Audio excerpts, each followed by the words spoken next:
The three facts. And this is all in my articles. Fact number one, Hubal. Hubal was the chief deity, the chief god of Mecca and of the shrine, the Kaaba. That's the first fact. Fact number two, Hubal was actually Baal. Hubal, and the Muslim sources will testify, was actually the Arabic name for Baal. Some people believe Hubal either comes from Hubal, he is Baal, two Arabic words, or it is an Arabicized corruption of the Hebrew words Ha-Baal, the Baal. Okay, let me spell it out.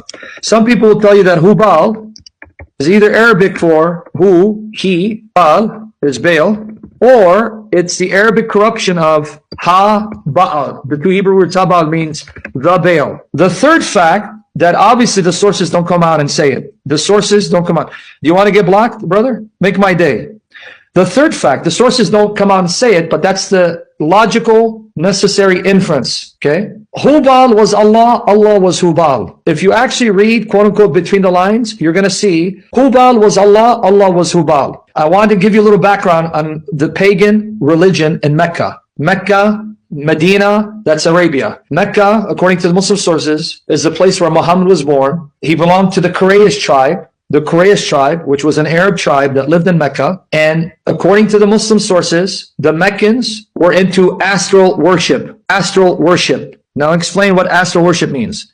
Like other ancient civilizations, they associated the planets and the sun and moon with their gods and goddesses. And that link I gave you, I'm quoting the late Abdullah Yusuf Ali in his translation of the Quran, which I quote. He admits that the Arabs before Muhammad and during the time Muhammad were into astral worship, where they worshiped the sun and moon and 5 planets because they thought there were only 5 planets. Now let's do the math. Sun, moon, 5 planets, that's 7, right?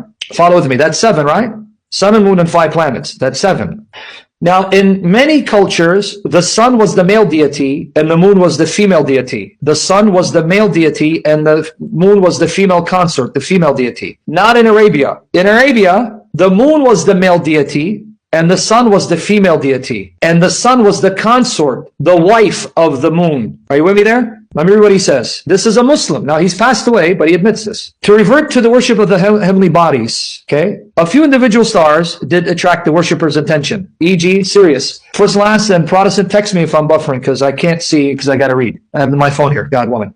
So the Arabs worship Sirius, the dog star, the brightest fixed star in the heavens with a blush tinge in its light. It is probably Sirius that is referred to as the fixed star in the parable of Abraham. With regard to the fixed stars and their myriads, the astronomers turn their fancy to devising groups or constellations. Now, here's where it's going to get relevant. Okay, but the moving stars are planets, each with a motion and therefore will or influence of its own, right? As they knew and understood them, they were 7 in number. That's what they thought, 7. And now he tells you what the 7 are. Viz, 1 and 2, the moon and the sun. So count. The 2 objects which most closely and indubitably, my list, influence the tides, the temperatures, and the life in our planet. 3 and 4, the 2 inner planets, Mercury and Venus. So that's 4 so far, Mercury and Venus, which are morning and evening stars and never travel far from the sun. 5, 6, and 7, Mars, Jupiter, and Saturn, the outer planets whose elongation from the sun on the ecliptic can be as wide as possible. The number 7 itself is a mystical number, as explained in note 5526. Okay, now, notice what he's going to say. It would be noticed that the sun and the moon and the 5 planets, God identified, these 7 planets in total, sun and moon and the 5 planets, they got identified, associated with, each with a living deity, god or goddess, with characteristics and qualities of its own. Now, before I read the rest of the part, did you catch what he just said? This is a Muslim whose Quran translation was widely circulated and distributed in the 20th century. Okay, did you see what he just said? The Arabs in Mecca, in Arabia, but in Mecca, worship the sun and moon and 5 planets as 7 gods and goddesses. 7, right? You're going to see the relevance in a minute. You're going to see the relevance in a minute. And I hope I don't put you to sleep here, okay? I want you to listen. It's the relevance.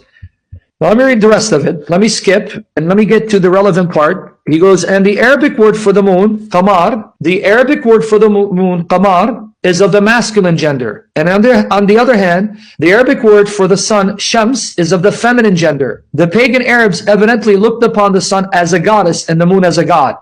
So the Arabs in Mecca, Arabia in general, but Mecca specific because that's where Muhammad was born. They viewed the moon as the male god and the sun as the female god, the goddess. That's going to be important.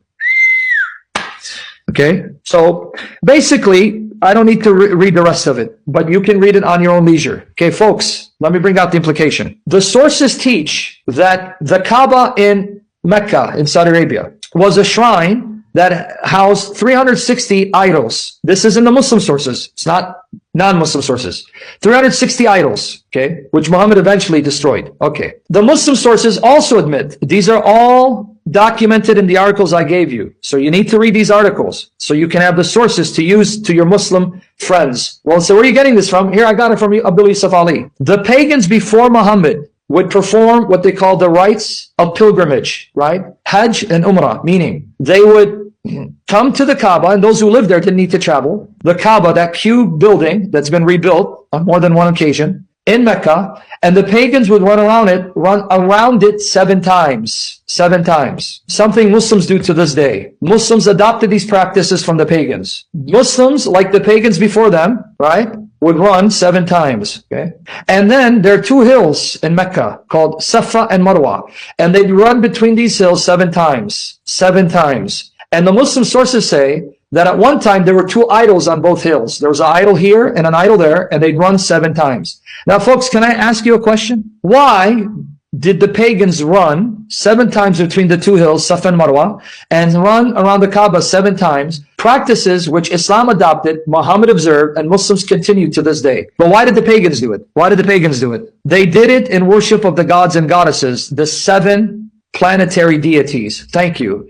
So, folks, why in the world did Muhammad continue that practice? And why are Muslims running around the Kaaba 7 times and between the 2 hills 7 times? All of which, even the Muslim sources admit, were practices that the pagans observed because they believed in the sun and moon and 5 planets as god and goddesses that they had to worship and venerate. Why are the Muslims still doing it?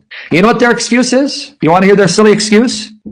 Do you want to hear what their silly excuse is? Oh, because Ishmael settled in Mecca, and Abraham came and visited Ishmael, and Abraham and Ishmael built the Kaaba as the first house of worship. And so Ishmael taught them these practices, but as time went on, his descendants corrupted these practices and then attached them to gods and goddesses. So originally it was practices done for Yehovah, the worship of Jehovah. But then the descendants of Ishmael corrupted themselves, became idolaters, and then corrupted the practices and attached them to their gods and goddesses. Are you buying it? We're not buffering, Lisa. It's on your end. Are you buying that version of history? Does it make sense? And is it a coincidence that Ishmael told them, hey, run between the 2 hills 7 times, run around the Kaaba 7 times, and somehow, magically, 7 becomes the number of the gods and goddesses that the pagans worship because they thought there were 5 planets in the sun and the moon. Gee, what a coincidence.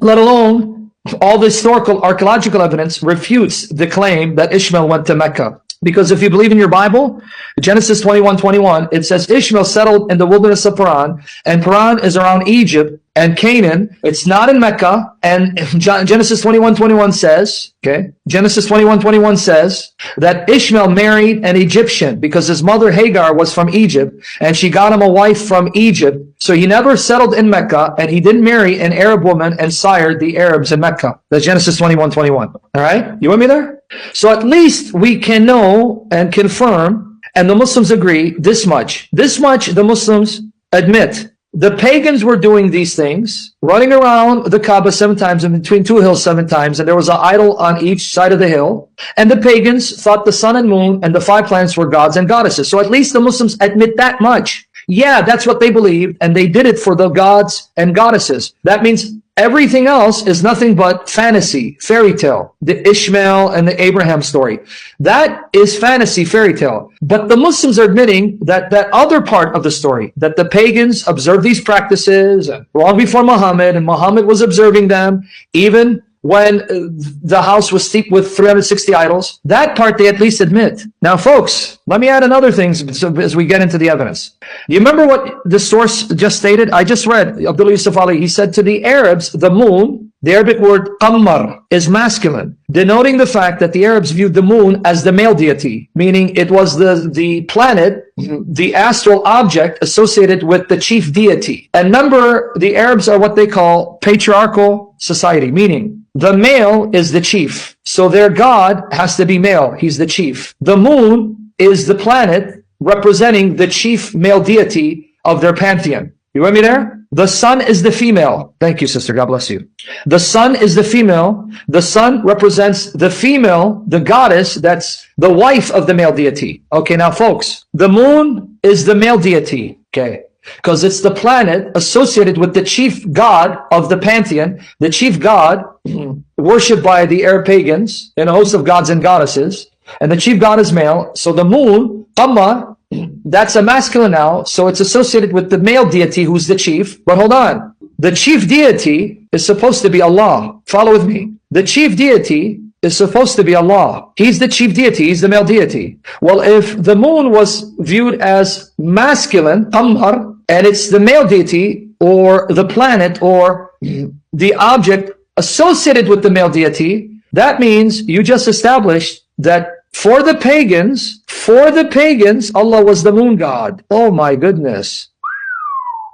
Dum diddy dum dum. Did you get it? If we take what the sources say, remember, I said sometimes the sources will just come out and say something black and white. Other times they don't say it, but it's the necessary logical conclusion and inference from what they are saying. You with me there?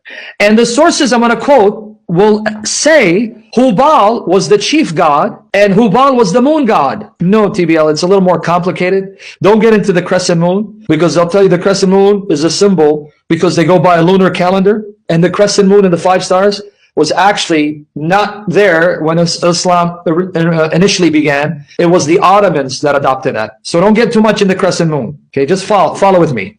Now what I'm going to show you, I'm now going to confirm what I just said, that if you read the sources carefully and connect the dots, then the necessary logical conclusion and inference from what they're saying is this. Allah was the name of Hubal. Hubal is the moon god, and Hubal is actually the idol Baal. And I'm now going to show it to you. Let's begin. Because right now, the sources, if you go to this article, point number 1, Hubal, Mecca's chief deity, the chief god of Mecca, the god of the Kaaba, the god of that shrine, the lord of that shrine in Mecca, the chief god of the pagans in Mecca was Hubal. This is what the sources say. So are you ready now? I'm going to be doing a lot of reading. I hope it doesn't bore you. Let me know, guys. Let me know if I'm going to text me first, last, or Protestant if I buffer. Okay, this comes from Gods, Goddesses, and Mythology. Now, again, I don't think I'll have to give you all the information, but Gods, Goddesses, and Mythology, Volume 11, page 137. Hubal, chief god of the Kaaba, a martial and oracular, I can't even speak English, right? Let alone read. Oracular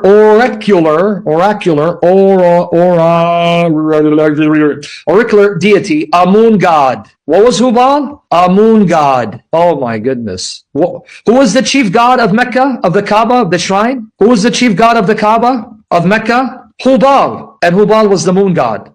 Are you seeing it? Okay, let's read another one. This comes from Cyril Glasse, and this comes from the New Encyclopedia of Islam. The New Encyclopedia of Islam, page 209. Hubal, an idol, the god of the moon.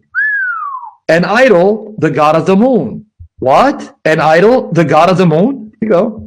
It's right there in the article. Click on it. Let me read. Centuries before Islam, pay attention to this name. Centuries before Islam, Amr ibn Luhay, a chief of the tribe of Jurhum who dwelt in Mecca, before the coming of the Quraysh tribe, brought the idol to the city from Syria. Wow. We're going to revisit that, but let me finish it. It was set up in the Kaaba and became the principal idol of the pagan Meccans. Folks, understand the implication of what we just read? Hubal was an idol from Syria. An Arab named Amr ibn Luhay. Amr ibn Luhay brought the idol from Syria to Mecca, and Hubal became the chief god of Mecca. I don't think you understand the implication of it. The chief god in Syria among the pagans was Baal. Baal was the god that was worshipped by the Syrians before the time of Muhammad. If this Arab, Amr, brought the idol from Syria, what was he bringing to the Kaaba? The idol of Baal, before Muhammad. You want me to give you his social security as well? whether it's a month before Muhammad, it doesn't matter. This is before Muhammad's time. Are you with me there? So he brought the idol Baal from Syria, and that's why it's called Hubal. Yes, Syria, from Syria, the Syrians. And notice Hubal became the chief god of the Kaaba of Mecca.